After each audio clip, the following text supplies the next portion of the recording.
Okay, I made a couple comments about affordability. Whoops. Another way to think about affordability, and maybe the way economists are prone to do it, is to think about welfare effects. And the idea of a welfare effect is that if there's a policy change and you feel like you've been negatively impacted, then we could talk about, well, how much compensation would you feel would be adequate to make you whole again? And on the other hand, if there's been a policy change that you feel like you've benefited from, then we could talk about, well, how much of an income transfer would get you, back to the original level of welfare that you were at. And economists measure these effects using units of currency, which is why you see some dollar signs up here on this slide. So what we did with Eastern's rate change is we wanted to know, not just who changed their consumption, and I showed you before that it was the inefficient households that had the biggest consumption response, but we really wanted to know who did this impact the most, and how does the impact compare to other policies that Eastern might have taken that would have achieved the same level of revenues and the same level of conservation compared to their allocation-based rate policy. So you look up here on this slide and you'll see three different policies that we considered. On the left is Eastern's allocation-based rates.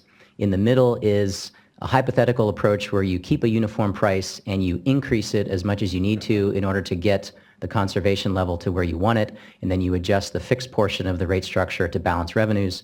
And then the last part are mandatory across-the-board cutbacks, where you just limit consumption across the board, and then you raise the fixed cost in order to cover your revenue shortfall. And what we found was, well, quite interesting. You can see on the slide. On average, Eastern's rate structure actually improved the welfare of the households in their service area by about $24 per year. Okay? The way it did that is because the lowest price water is actually cheaper than the old uniform rate. So efficient households were actually coming out ahead on this deal. But the really inefficient households saw a real big increase in the marginal price they were paying, and they ended up being the ones who lost out. So according to our calculations, and I do need to say that this hasn't gone through peer review yet, this is kind of hot off the press this summer, we think that 62% of the households in our sample, and by extension in Eastern's service area, actually were made better off by this price policy, while at the same time demand went down by 10 to 15% overall. If you compare that to these other two approaches that would get you the same level of demand and the same balance in revenues, you see a decrease in almost $90 per year in household welfare. That's a measure of well-being. That's not just a budgetary impact, but that's a measure of well-being. And you can see that one of these policies can make some of the households better off, but the other one can't, and regardless, neither is even close to the 62% under Eastern's approach. And it's made better off purely financial or also? No, it's kind of a more esoteric concept, right? It's like if some event happens to you and you feel like you've lost, even if you didn't lose money, we can still talk about, well, how could we compensate you? What would make you feel better, right? It's the flip side of us valuing wilderness we'll never see. Yes. Willingness to pay, willingness to accept compensation, that's right. Right. These are what we would call Hicksian measures of welfare. We can also break these results out by income group, again, getting back to affordability, and I'm sorry for talking longer than I had anticipated. And what we can see is that we again break it out by income terciles, low, medium, and high. And we can see that each income group is actually better off under Eastern's approach than they would be under either of these other two policies. So this isn't just a mean, but it's a mean within income groups as well.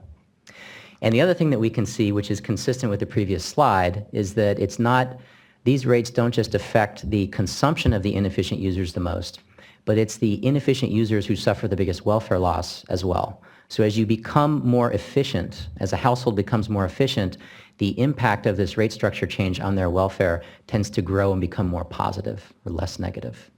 Okay?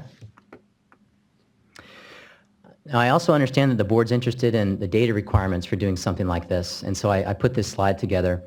And I'll list them off first. We needed monthly household consumption. We needed rates. We used evapotranspiration as our weather variable. We had 3 household attributes: location, size, and irrigated area, which are the same attributes used to build the water budgets. We used some census data, income and education, but you could use more. We had some information about conservation messaging. That doesn't sound like much, but I think it's been said before today that there isn't uniform reporting and record keeping. billing systems were not designed to be repositories for these kinds of data that would someday be analyzed in this manner. And what we found is that it is actually very difficult and time-consuming to put together a cleaned-up matrix of data that we can actually run regressions on and generate these kinds of analyses. So some kind of uniformity in reporting would be quite helpful in that regard if we want to undertake more of these analyses. And the last thing on the list there is a little bit different, a flexible programming environment. For some of these analyses, you can run them in standard statistical software packages that are widely available. But for actually figuring out how consumers respond to allocation-based rates, or really any kind of tiered pricing, you have to write original computer code to do that. There isn't an commercially available software package that will do that I'm aware of. And so that also adds to the challenge of modeling the effects of these rate structures. So I'll end with a caveat. This is one district, one rate structure change, one customer base, and everyone should be cognizant of that when extrapolating these results to other areas. We have ongoing studies with 2 other districts in Southern California right now, Western Municipal and Molten Miguel Water District, where we intend to do very similar studies, and with Molten Miguel we're going to actually do a whole lot more as well. And that will hopefully help us start to figure out what can you transfer, what can't you transfer, but we clearly need to do more work. Thank you. What is your timing or time frame with respect to those other 2 studies? We started earlier with Western, and the study is a smaller scope, and we actually hope to have results by maybe October that would be comparable to this. We hope to have results from Molten Miguel by December.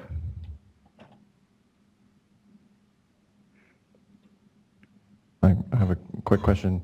Part of the purpose of the workshop is to learn from folks like yourselves and the public what role the state board could play in this discussion.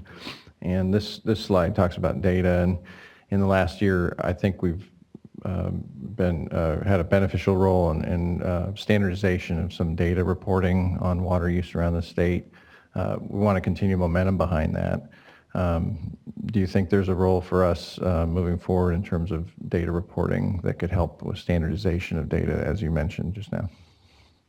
I definitely think so. And in fact, I think I had floated the idea recently, I guess a couple months back, that we're sort of undergoing this grand experiment right now with the and it's driven by the executive order. And if there were a broad effort to collect standardized data on how different districts are responding, what they're doing, and what the outcomes are, we would have a tremendously rich data set that I can't even begin to think of all the different ways we could analyze it. Economists and non-economists could work on it. And so yes, I'm completely on board with that idea, and I'd love to talk about it more if there's an opportunity. How could we keep it simple, though? Getting more information, but not pushing for too much information. Right. Well, if you look at this list, the things that actually come from the district are household consumption, rates, household attributes, conservation messaging. That might be kind of the messiest one to store in quantitative terms. But others of these data come from the census. For our case with Eastern, the weather came from the CIMAS data. And so the list of things that need to be reported isn't that long. But there would need to be a discussion about how to simplify it and standardize it in such a way that we don't lose too much richness, and that people can actually report to a level of detail that we need. I have a couple of questions about moving forward for water suppliers. Are you sensing, and this is, I think, probably more so directed to Douglas, are you sensing that some water suppliers that maybe were interested in conservation pricing have just frozen as a result of the San Juan Capistrano decision? And then you talk about kind of ways to manage within the decision. How helpful is that when you provide information to your clients? Well, I definitely could confirm that agencies are afraid of the legal ramifications of, lawsuits. And so they're heading towards safer rate structures. And so if we could have some sort of a safe harbor, like very high users could be charged double the basic rate or something like that. That would be helpful, I think. I didn't understand the second part of your question. The analysis that you had on, I'm looking here through the notes, your analysis on the parameters living within San Juan Capistrano decision, and how helpful is that when you provide that information to your clients? I understand, sort of a request for a safe harbor, but what level of information gets them to a comfort level? Also, what technical assistance could we provide at the state level in order to help districts going through the analyses that they need to in order to comply? Well, I think one thing is funding for agencies to implement allocation-based water rates. I have a number of agencies that are interested in doing that, but they're waiting for the funding assistance from the state. I think, all the data that we can develop through this drought and that can be used would be very helpful for us. As Ken was mentioning, if we can get some good data, that would really help us to improve our cost of service studies and our rate structures for public agencies. Can I comment?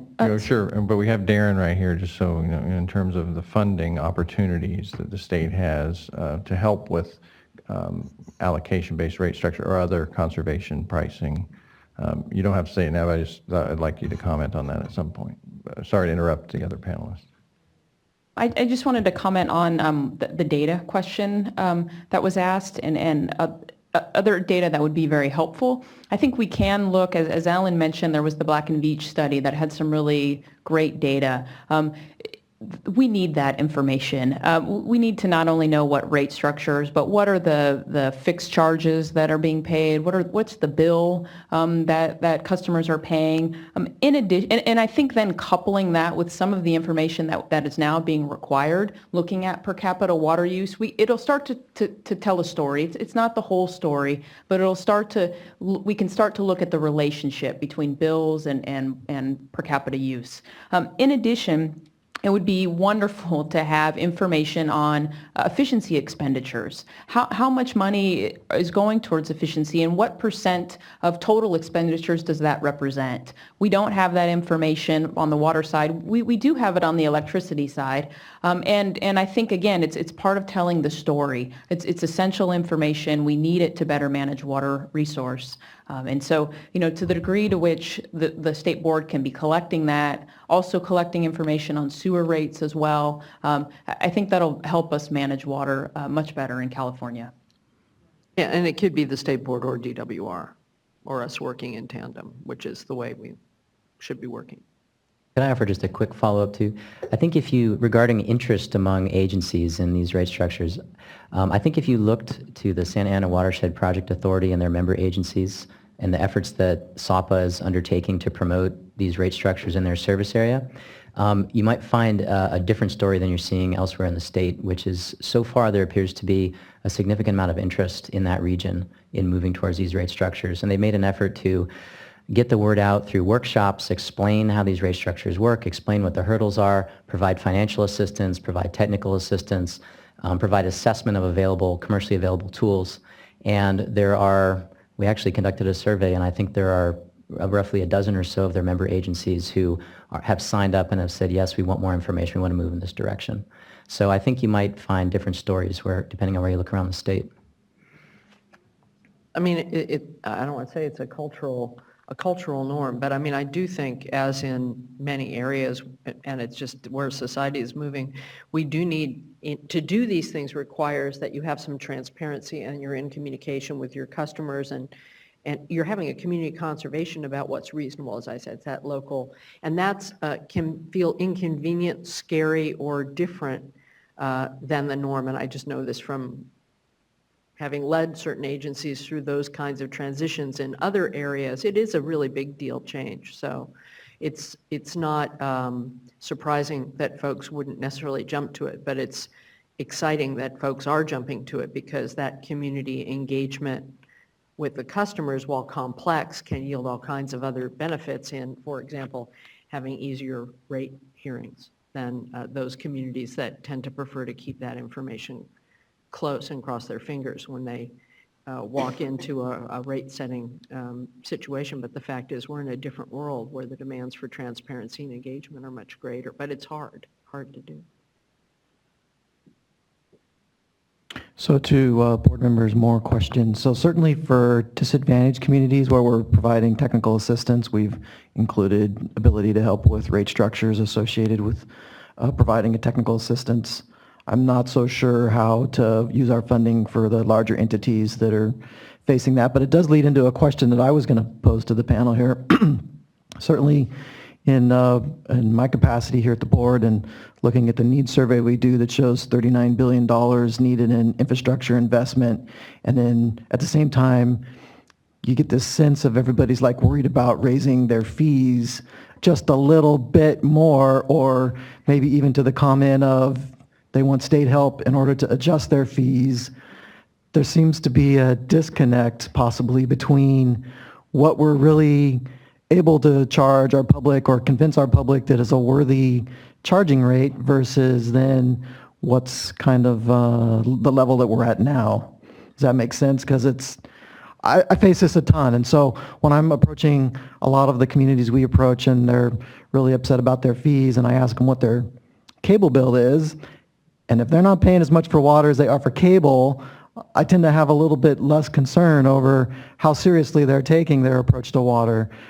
So I just get this, for me personally, my anecdotal feeling is that we're way undercharging for paying for the infrastructure that was built 50 years ago or even longer and hasn't been done. And so while we sweat bullets over that $5, it really should be 15 or 20 to really pay for what we need to legitimately pay for. I'd throw that out for comment to you guys. Yeah, I would just comment that, in many communities, water is relatively cheap. Some communities, it's not. It's very expensive. And so look at affordability. Are people paying more than 1.5% of their income for water? If they are, then they should be at the top of the list for help. Grants and low-interest loans for water meters and conversion to water allocation rate, billing rates, we'll get a lot of bang for the buck. So. But once again, I think kind of echoing what Darren just said, water agencies do have the capacity to have rates. That's what they have. And so they can pay over time. They can pay over time through their rate structure if they can get a loan at the get-go for their materials. I think promising grants to most agencies, most water utilities, is just the wrong message to send if we're talking messaging and pricing. I think it's not responsible. I'm channeling the governor here. And if I could chime in, and I'm taking off my council hat and speaking as my Pacific Institute self here, I would agree that rates are generally low. I mean, we absolutely have affordability concerns. Those have to be part of the discussion. But I think the ability to raise rates, it has to be done in a way that you get buy-in. There has to be better communication between the utility and the customer. Historically, the only time you did get information was when there was a rate increase. I think Or that yearly water quality notification. But we live in a new era. There are a lot of new technologies that are available, and utilities are starting to use those. They're starting to use, some of the AMI, for example, to provide notification. We're starting to build those links. And so I think that that's going to be an important piece of that going forward. But we have to, stop talking about rates and talk about bills. I think there are other things that we need to be doing. This is an important conversation, but we need to continue. And people need to understand what it costs to provide water service, and it's not cheap. I have a follow-up question on the small districts, small suppliers. So it's not just a question of affordable rates, it's also a question of if they wanted to move toward conservation pricing, all that would be required of a small district and putting together the cost of service survey. So if you could comment on that, is there some template or some way to make it easier for small districts?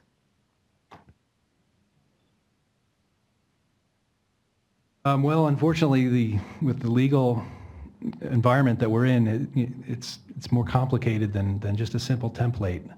You have to do a cost of service study and justify the rates. But there are resources. I think there's the California Rural Water Association and some other agencies that will help very small districts do rate studies, and some of those are free.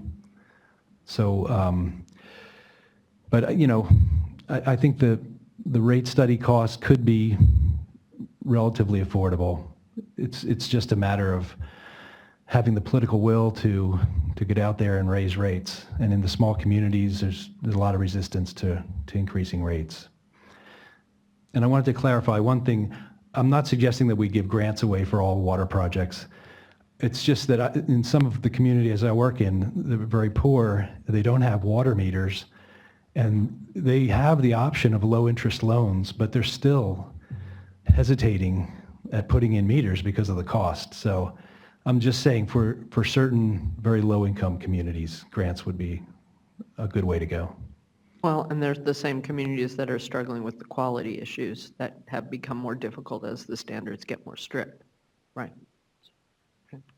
Go ahead. Can I follow up on Heather's comment about Yeah, pricing? please, go ahead. Okay, because if I don't say this, they will revoke my economics card. There's a distinction that's made in economics between the price of a good and the value, and there's an important distinction here that is really fundamental to the challenges that we're facing, which is that the prices that are being charged for water and that can be charged for water under constraints like Prop 218 don't reflect the full cost, the opportunity cost, the social cost of using water. So examples of that are like when we damage the environment by taking water out of it to use in some process or residential use, or when we pump an aquifer down and it ends up compacting and we lose storage space. Nobody pays for the foregone value or the damage that we've caused. And so one way to think about this is that we've kind of been getting a free ride in some respects. Prices are artificially low. And if we were actually paying the true cost of using water, the price would be higher, and it should be higher, and there are very good economic reasons for it to be higher. And so I'm fully behind this idea of a public goods charge, but I'm also fully behind the way that Ellen characterized it as move away from the idea of hard standards and penalties and move more towards soft standards like allocation-based rates and let the price signal send the message about how scarce water is. So if you think about how that might work in practice, that charge should not be fixed through time. It might not even be fixed through space either. But as we go into a drought, then water becomes more scarce, and that value, that extra fee should go up. But as our reservoirs fill up and as our groundwater basins fill up, that fee should go back down. It should reflect the relative scarcity of water, and it should reflect the true cost of removing water from the natural environment. And I'd like to make sure in the conversation, and I'd like your comments on this, a lot of low-income communities, rural, small, tiny, very poor communities are paying huge amounts of money for going to the vendor and buying the water and bringing it in, and then paying for very nitrate-laden water that they are that they put on their lawns, and they're paying for that too. So they may be paying as much as $60 or $70 a month. And these are poor communities. So there's a lot of, that's where you get into your disparity. And so I think on both sides, there is an ability to pay. Clearly, we're seeing it. But we need to make sure that it's fair and that we've thought about the values. So a quick follow-up, I completely agree, and I sort of view it as a distribution here of situations. And for very low-income, low-usage situations, I think we can take a slightly different approach. And for very high-income, high-usage, where there isn't price responsiveness, we can take a slightly different approach. But in the vast majority of cases in the middle, I would recommend what I said, which is to let pricing work the way it does in all other areas of our economy and make sure that the price adequately and accurately reflects the true cost of water. Well, but that true cost of water, based on what you're saying, that the price goes way up during a drought. Right, the price would go up during a drought. Then it goes down at other times, and then there's not much of an incentive to provide for resiliency. Maybe there would be for the planners, but not as much for the public, who seems to have, short memory. Well, if done correctly, the price still reflects the future cost of not having that water around anymore. So even if the reservoir is full and we have a lot of water, we think about, well, we're going to not have a lot of water if we start drawing it down quickly. We don't have water. Right. So that price still reflects those future opportunity costs if done correctly. Right. When you think of communities like San Diego that have invested in future water security through spending a lot on desal, indirect potable, I mean, thank God they have, but they've made a judgment that that's important for their future, and that's the responsible thing to do. So here's my question on how it relates to rates, and maybe I'm looking to Mr. Laufer, or I know we're having our more legal panel, not that you're illegal, but our more legal panel later in the afternoon. But when you look at San Juan Capistrano, I mean, I as other people have said, I'm sensitive to 218's mission, which is to not have agencies essentially add on high fees on things that aren't related to cost just to fund other things. I think the intent of that is it's a good intent, but it's all in how it's defined through San Juan Capistrano or other cases in terms of actually putting an unintentional straitjacket perhaps on public service. And I'm just be curious as to whether there's anything in that case that suggests that you can't use this planning for a certain future of drought and resiliency and growth on your rates now. I mean, to deal with that groundwater example, for example, or any other example, that can't be the intent of the It'll be interesting because I think you should pose that question to Kelly Salt and Michael Colantuno, who will be up later. Couldn't wait. But my quick take on it is there are passages in the opinion that provide some comfort for folks who would like to embrace these types of approaches, and there are just as many passages that seem to shut it down.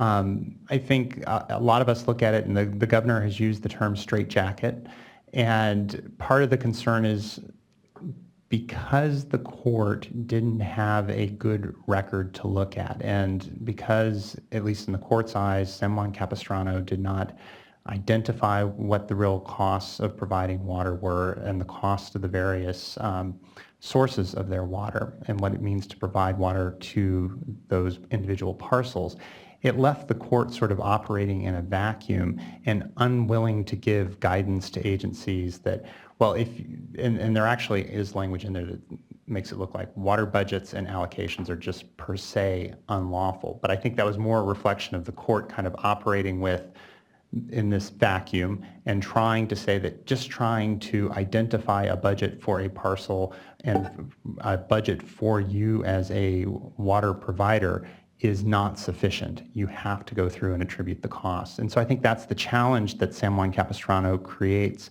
And it's why we had filed a request on behalf of the board to depublish the cases, because it really doesn't help advance the state of the law on reconciling Proposition 218 and its important functions with conservation pricing. And it's simply because there's too much of a mishmash within the opinion and too many sweeping statements that aren't really tethered back to what the record was in the case and how conservation pricing actually works in the real world.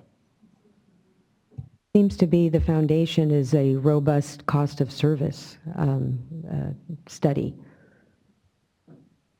That certainly helps, and I think one of the concerns, though, and the panels that you've heard from this morning, and certainly when you hear from Ms. Salt and Mr. Colantuno this afternoon, they are much more invested in this particular world than the board has historically been. Obviously, we've been trying to get up to speed as quickly as possible over the last year and a half as we've helped implement the governor's executive orders. But I think part of the concern is how much flexibility there is. If you go with a true cost of service or even a robust cost of service model, you've heard several of the panelists this morning talk about, can you effectively send the right price signals then? And there's some great work that's being done here that says perhaps we can, but I think a key factor for the state looking forward and trying to reconcile Article 10, Section 2 issues with Proposition 218 and the strictures it puts on in terms of proportionality is, can we have a little bit of flexibility, and can the local agencies have some flexibility to help ensure that the right types of price signals are sent while still fulfilling that proportionality requirement? And a robust cost of service model may not serve that objective. All right, and just so that I take your point, I know we need to wrap, and I'll hand it back to Darren, and then we'll talk about how long our lunch break needs to be, is that small communities in particular are just nervous. It's fear of lawsuits. It's not just that it might cost them more to do this, it's just they can't afford the lawsuit. And so they're erring on the conservative side to be safe because lawsuits can be so expensive. I mean, I've seen that in other, okay, so there's a real unintended consequence here, because I do remember even the plaintiffs on the day of the decision saying they weren't against tiered pricing in general.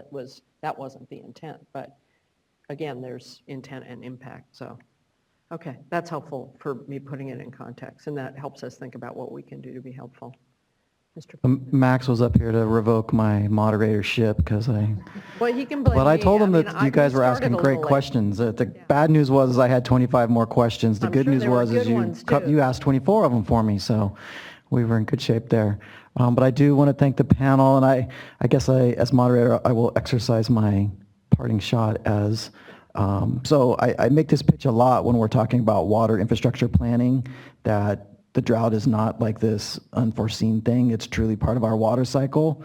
And so, and I haven't seen it, we do these billings on an annual basis because the IRS collects taxes annually and we all think of it in an annual cycle. But so kind of as a parting question for people to think about, what about making the water fee for a water infrastructure on the hydrologic cycle, which is more like, 3 years of drought, 2 years of medium, 3 years of wet weather, or whatever it would be for the local area, so that when you're budgeting, you're really looking at the full water cycle and the costs associated with that.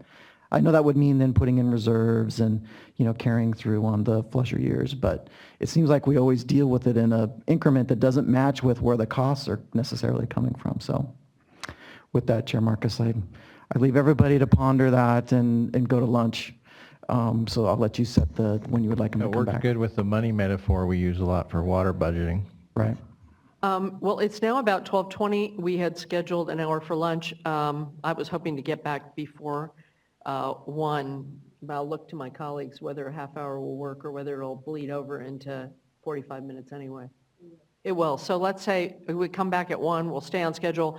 And what my request will be to the board members is you've given us a generous amount of time for wrap-up and comments, and I think that's freeboard. We have a lot of folks here that I really want to hear from in public comment. They've come a long way, and you've got some real experts in the audience who aren't on the panels either. So we'll come back at 1. We'll do the panel will be over by 2, if before, terrific, and then we'll still endeavor to go with public comment will be longer, and if I know I have a couple board members who have to leave based on the schedule, we'll forego our comments in favor of the public comment. Do we listen to it? Okay. Good. See you all at 1.